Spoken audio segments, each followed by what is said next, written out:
2 horas 15 minutinhos. Comprou uma mercadoria e teve problemas? Acha que os juros da parcela estão abusivos? Se você tem dúvidas sobre seus direitos de consumidor, pode ligar para a gente, 33760123. Nós vamos responder as suas perguntas a partir de agora no quadro Direito de Todos.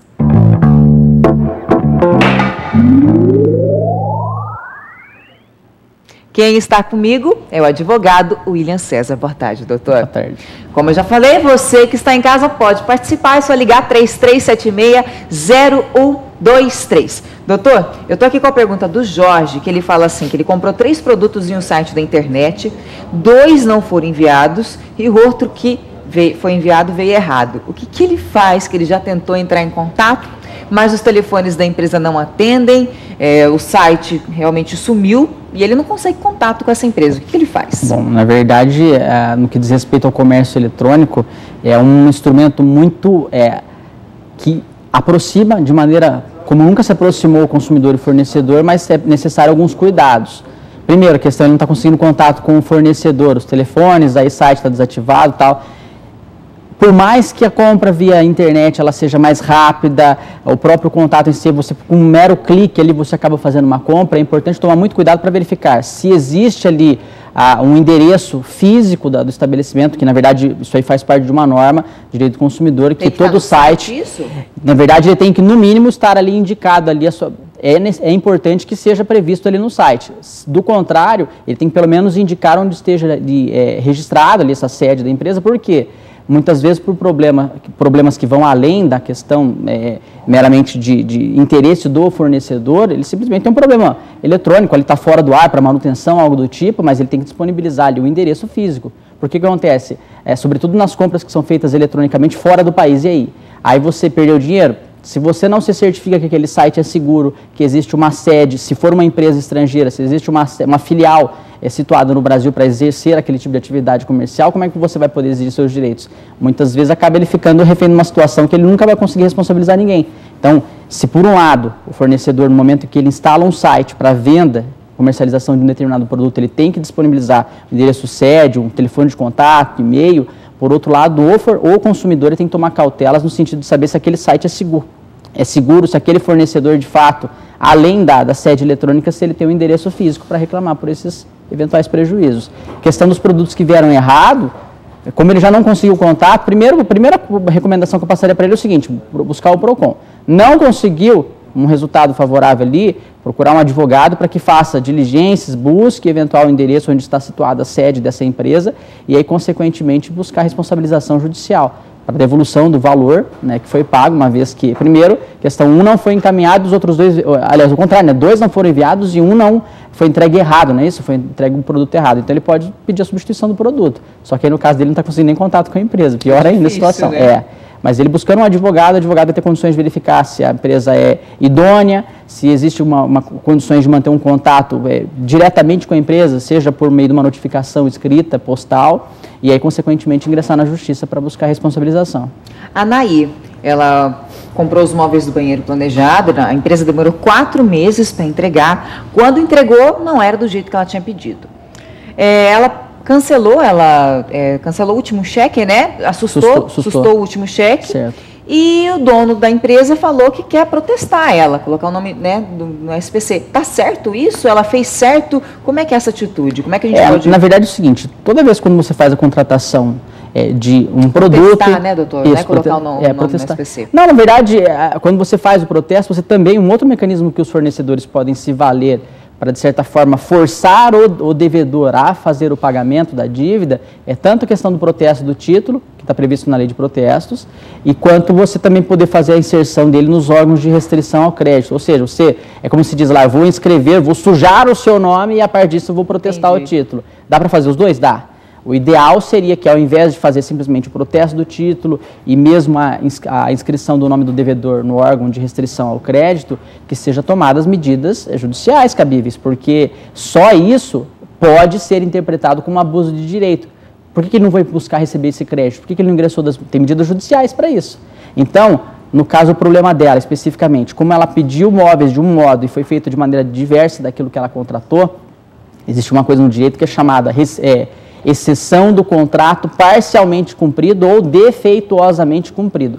Quando for assim, a obrigação dela de fazer o pagamento do preço, ela pode se obstar, ela pode, vamos dizer assim, se opor ao cumprimento da obrigação dela, que é de pagamento do preço, porque eu não contratei A, eu contratei B. Exatamente. E aí, nesse contexto, se vier a ser encaminhado o título para protesto, a duplicata, se for o caso, ou mesmo a inscrição do nome dela em cadastro de restrição ao crédito, ela pode procurar um advogado e promover uma ação para isso, para afastar essa responsabilidade. Por quê?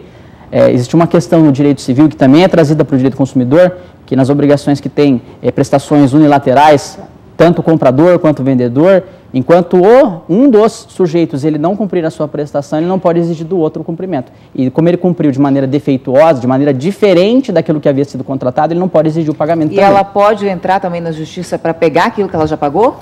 Normalmente acontece, se não foi cumprido o contrato, ele descumpriu com aquilo que foi contratado, então ela pode pedir a restituição sim, sem prejuízo de perdas e danos, se ela demonstrar que em razão da entrega de maneira diversa do que ela contratou, ela teve outros prejuízos dali decorrentes. Bom, a gente vai continuar o nosso bate-papo. Tá, doutor, fica comigo? Fico. E você tem dúvidas, vai ligando pra gente, 3376-0123, mas antes eu tenho um recadinho para você. E a gente volta ao vivo com mais Tira Dúvidas sobre direito do consumidor. Tem pergunta pra gente? Vai ligando, 3376-0123. Doutor, eu tenho agora a pergunta da Marina. E ela fala assim, quando se pede a segunda via de documento para um cartório de outra cidade, qual é o prazo que tem para ele enviar pelo correio? Tá, a questão aí é um pedido de um documento de um cartório. Isso. Tá, e a questão ali é uma questão de direito público, tá? Mas, de qualquer forma, não é que tenha assim, um prazo específico ali previsto. Embora não seja regulado pelo CDC, não tem problema, tá? Não é regulado pelo direito do consumidor a questão de fornecimento de documentos. Tem nada a ver com o tema? Na verdade, não, porque você obtém, não ficou muito bem explicado a questão de qual cartório que é, se é um cartório de protesto, se é um cartório de títulos e documentos, se é um cartório de registro civil, de registro de imóveis. Mas o que acontece? É ideal que você tenha, é regulamentado pelo Estado, pela administração pública, qual o prazo de concessão. Normalmente, quando você pede uma segunda via, você paga uma taxa. Normalmente, com os mecanismos eletrônicos, você consegue a impressão ali de imediato, a não ser que dependa ali de uma autenticação do poder público. Normalmente é na hora ou 24 a 48 horas. Havendo uma outra cidade, então, no caso, o tempo razoável de postagem desse documento. Mas ele, embora não esteja regulado pelo Código de Defesa do Consumidor, tá? A Fran comprou um carro, quando ela paga adiantado, ela falou assim que não recebe nenhum desconto, né? Certo. Agora, quando paga atrasado, vem aquele juro que ela acha abusivo. O que ela pode fazer? Ela pode entrar com uma ação? O que ela pode fazer para quebrar um pouco esse juro, doutor? Tá, a questão é a seguinte, nos financiamentos bancários de veículo, né, que ela está falando, de carro. Nós temos... primeiro ponto, temos que definir duas questões. Embora não tenha sido esclarecido, não tem problema, eu vou traçar alguns panoramas de uma situação e de outra. Uma coisa é o financiamento propriamente dito, que é o chamado crédito direto ao consumidor, que inclusive coincide com o Código de Defesa do Consumidor. Neste caso, nesse tipo de contrato, o pagamento antecipado das parcelas permite a amortização, a dedução proporcional dos juros. No caso do leasing ou arrendamento mercantil, que é uma outra situação que tem gente que fala, não, eu financei o carro, na verdade não foi financiado.